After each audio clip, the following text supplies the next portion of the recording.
Kidney रोग रे पीड़ित होई मृत्यु सह संग्राम करुछंती जितुन।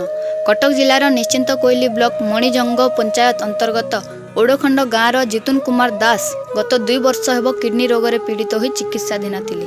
वर्तमान तांकर 2टी किडनी खराब हो जाइछि।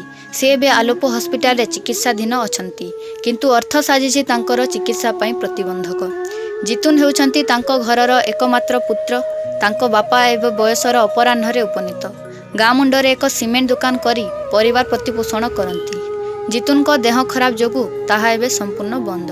जितुन को परिवार कहिले तांको बापा माँ और तांको स्त्री गोटे पुओ और गोटे झियो। कौन है असुविधा? डॉक्टर कहले 2टी किडनी फेलियर अछि।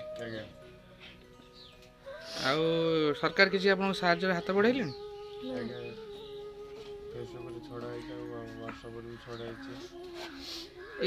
दीटी पिला आपनकर कौन पुआ गोटे झियो गोटे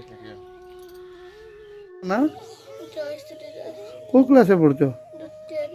कौन है तुम बापा कौन कहब?